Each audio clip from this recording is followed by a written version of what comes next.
विद्यार्थी मित्रांनो नमस्कार. औषध निर्माण शास्त्र जगामध्ये आपल्या सर्वांचं स्वागत आहे. कल्याण डोंबिवली महानगरपालिका कल्याण यांची सरळ सेवा भरती औषध निर्माता या पदासाठी आणि बाकीचे बरेचसे पद आहेत, परंतु आपल्यासाठी जे आहेत औषध निर्मातावरती आपला तुमचा सर्वांचा फोकस आहे. गट क व गट ड मधील रिक्त पदे सरळ सेवा प्रवेशाने भरण्यासाठी जाहिरात. ओके, तुम्ही जाहिरात बघू शकता. याच्यामध्ये 2 नंबरचं जे आहे निम वैद्यकीय सेवा गट क औषध निर्माता, वेतन श्रेणी दिलेली आहे S14 आणि भरवायची एकूण पदे 14. ओके, 14 पदाची ही जाहिरात आहे कल्याण डोंबिवली महानगरपालिकेची.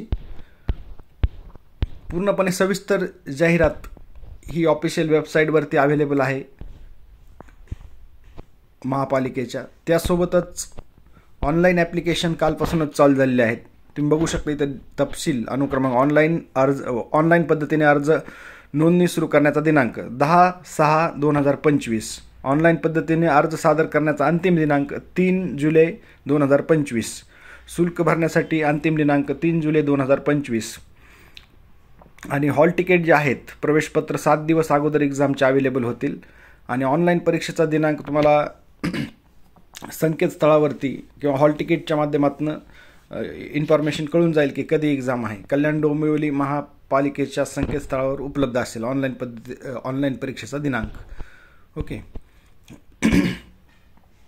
परीक्षेचा दिनांक, वेळ व केंद्र प्रवेशपत्रामध्ये नमूद केले जाईल. संभाव्य बदलाबाबत वेळोवेळी तुम्ही वेबसाईटला व्हिजिट करायचे kdmc.gov.in. आता आपण पाहूया की 2 नंबर जे आहे आपला औषध निर्माता फार्मासिस्ट.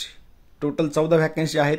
जात प्रवर्गानुसार अनुसूचित जाती, अनुसूचित जमाती, विमुक्त जाती, भज ब, भज क, भज ड, विमा इतर मागासवर्ग. ओके, असं टोटल आणि ओपनला 4. पूर्णपणे टोटल हे जातीने आहे किंवा कास्ट वाईज डिस्ट्रीब्युशन किती जागा आहेत, महिलांना किती आहे ते पूर्णपणे दिलेलं आहे. हा चार्ट तुम्ही बघू शकता. ओके, आता याच्यामध्ये सर्वात महत्त्वाचं काय आहे तर की याच्यामध्ये अनुभव लागतो. वेतन श्रेणी S14 आहे. अनुभव त्यांनी दिलेले अर्हता मान्यताप्राप्त विद्यापीठाची B.Pharm डिग्री आणि अनुभव आहे मान्यताप्राप्त विद्यापीठाची B.Pharm पदवी. ते सर्वांकडे आहे. तर ब जे आहे महाराष्ट्र फार्मसी काउन्सिलने नोंदणी प्रमाणपत्र महाराष्ट्र फार्मसी ॲक्ट 1948 नुसार वैद्य नोंदणी प्रमाणपत्र आवश्यक. ओके, तर हे जे ब आहे की म्हणजे की आपलं जे लायसन्स आहे D&C act pharmacy act 1948 pharmacy ॲक्टनुसार तुमचं नोंदणी केलेलं महाराष्ट्र स्टेट फार्मसी काउन्सिलचं लायसन्स. जे मुलं B.Pharm पासआउट झालेत ज्यांच्याकडे लायसन आहे ते एक्झामला एलिजिबल आहे, ते एक्झाम देऊ शकता. ओके, आणि क मध्ये बघा सगळ्यात महत्त्वाचा जो आहे ते की संबंधित विषयातील कामाचा 2 वर्षाचा अनुभव आवश्यक. म्हणजे की एखाद्या मेडिकलवरती 2 वर्ष तुम्ही काम केलेलं पाहिजे आणि त्याचा पुरावा तुमच्याकडे पाहिजे की तिथं तुम्ही काम केलेलं आहे. ओके, तर 2 इयर्स एक्सपिरियन्स याच्यामध्ये हा महत्त्वाचा क्रायटेरिया आहे. बाकी तर B.Pharm डिग्री आणि लायसन्स हे तर जवळपास सर्वांकडे इमिडिएटली B.Pharm झाल्यानंतर तुम्ही लायसन काढून घेता. पण याच्यामध्ये महत्त्वाचं की 2 वर्षाचा अनुभव जर तुम्ही मेडिकलवर काम केलेला असेल तर तो अनुभव त्या ठिकाणी कन्सिडर केला जाईल. ओके, ही आहे ॲडव्हर्टाइजमेंट आणि डिटेल तुम्ही बाकी बघू शकता. सर्व काही त्या ठिकाणी त्यांनी दिलेलं आहे. ओके, वेगवेगळे पदं आहेत.